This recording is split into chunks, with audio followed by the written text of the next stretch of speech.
last night that might have extended your contract. Can you confirm it in line with some? Yeah, mate. Did that a couple of weeks ago, pretty much for next year, which is fantastic. So I always enjoy playing football. When you start getting a little bit older and towards the end, it's always a shorter thing, but the body feels pretty good. Club's happy too, so it's exciting. Was it trigger clause in your contract? Can you explain how that works? Yeah, well, mate, they all work differently. It can be a trigger clause, but at the end of the day, the club and the player still has to agree.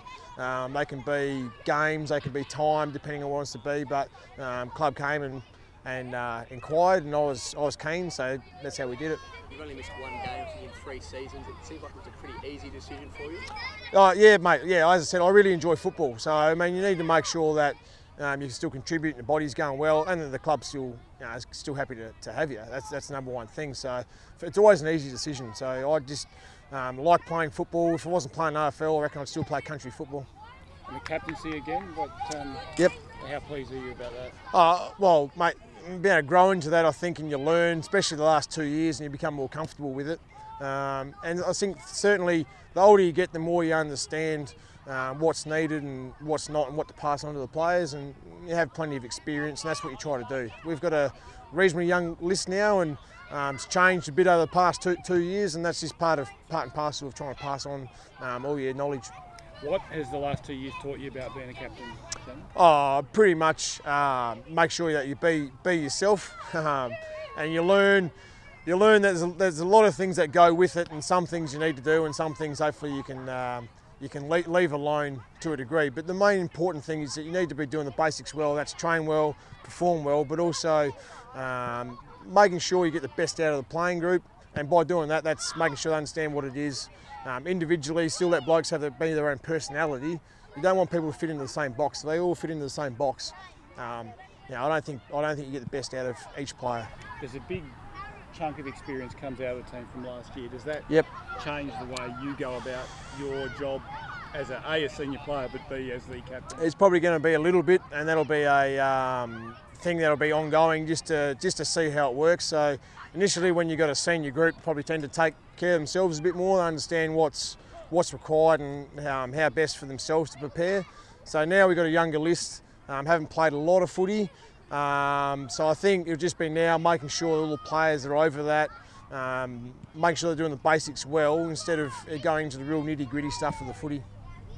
You've still got a fair chunk of experience in the team, though, haven't you? And you've got quality in important positions.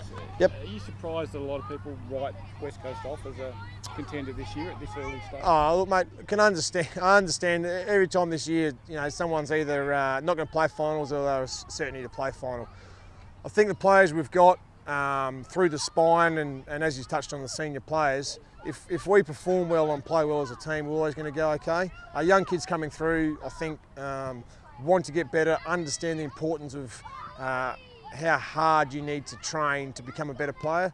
So it's a hard thing, mate. From the outside point of view, quite bluntly, you want to impress for the fans and make sure they're going well, but we can only play how we can play, and that's the best of our ability. And if that's good enough to play finals, you beauty. If it's not, then that's what it is. Your positional role, is that likely to change between now and the end of your career, or you think you are what you are and that's what you'll be? Well, I think as a player, you always need to keep adapting and adding a few things because the game changes and the body changes a touch as well. I still like to think I'd be able to do what I can do in the back line, and that's play a variety of roles. It may change. But I don't know, that'll be a discussion I have to have with the coaching group and see how it is. We've got some really good young kids coming through that could do what I'm doing, like Liam Duggan, Elliot Yeo's been down there, but Jackson Nelson, Tom Cole. So there'll probably be a time where, they push the old fellas out. Any chance you would move into the midfield? You've still got the 60-metre boot. Yeah. Try and push forward and hurt on the scoreboard? That's always I suppose, an option to go down, and you always want to make sure that you understand what the forward line and the midfield's doing, so you have the ability to do that. Whether or not it happens, I'm not sure, mate. I really don't know. I would have thought I'd probably be a backline player for most of the remainder of my career, but you never know. It seems strange talking about you as a veteran because it doesn't seem that long ago you just arrived as this long-kicking defender. Do you pinch yourself at how quickly it goes? Yeah.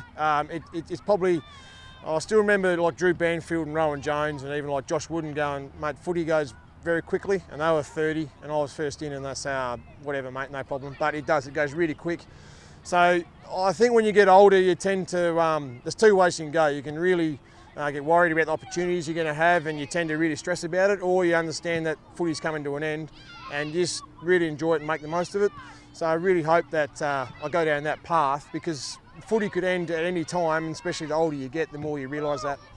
What steps has the team taken to make sure you adapt to the different dimensions of Optus Stadium? Because you guys were very much Domain Stadium specialists. Yeah, it was, and that's been spoken about. So our new training facilities at Lathlane, there's two ovals, one's MCG size, one's the new Perth Stadium. So I think that helps and gets players with being familiar with the width and the dimensions. But I still of the opinion that country footy, they have different ovals and different sizes and shapes, and you just need to be able to adapt to that. So we've spoken about it, but really you just need to keep working on space, when a player's dangerous, how to create space for each other, and if you do that, I think you're going to be okay. Is that a mental thing, Shannon, or do you think you need to make physical adjustments to your game? Well, it's both. I really think it's both. So it's understanding the real, like, Subiaco compared to MCG, just understanding how much wider the ground is, and then on the flip side, how much shorter it is, how much direct you can go, and then it's just the ability of just being used to that. So physically, yes, how do different structures and setups look, and then mentally, just getting used to that. You're confident they've been able to make those adjustments and you'll be successful at your new home ground? Well, yes I am, but you never know until you go out and play. We get to train on there a few times, going to get a couple of practice games before the season starts, but I think it'll be fine. We've seen Nick added to the leadership group. What role are you playing in developing that next group of leaders? Yeah, well, it's always an ongoing thing. So, McGovern's been coming in, Luke Shuey's coming along, and Nick Nat, and then we've got a couple of guys beneath that in our emerging leader group. So, pretty much what it is making sure that they get themselves right. We're setting a good example and preparing each day, and then you realise the impact that they can have on the group, and that's what you try to pass on. So initially, when you're a young guy, you tend to think you don't have a great impact, but if you're a 5th or 6th year player, you can have an impact on 1st, 2nd year boys. So that's what we try to do, mate. So it's always getting themselves to be themselves. Sometimes you think you have to be a certain mould, but you need to be yourself. That's what it is. Double-digit community camps for you, Mount Bunga. You've racked them up. Yeah. What makes this one so special or memorable? Well, they're always exciting because you get to go around and see a lot of WA and a lot of the state. Always like going up north because you can do some fishing hopefully, but down here just going to see the kids. Not all the time they can go away or come up and watch us train or watch us play. So be able to come down and have a chat to them, and they can just see that you're just normal people and passing on some experiences and putting a smile. That's pretty much what it's about, and that's for the kids and the whole community in general. Shannon, the AFLW players that played in the Fremantle-Collingwood game at the stadium said it's really loud, almost to the point where you can't hear each other out on the ground. Do you think that will help yourselves in Fremantle build the stadium into the fortress that Domain Stadium is? Well, certainly having a support for your team is definitely more positive than a negative. And then it's just about playing good football. So yes, there's noise, and that makes it more important that as a player you understand what's happening, because if it's quiet, you can talk to someone 50 metres away. If it's loud, you can't. So you need to be able to work together, understand what's going on. But if we get 50,000+ people there and they're all supporting for the West Coast, that'd be great.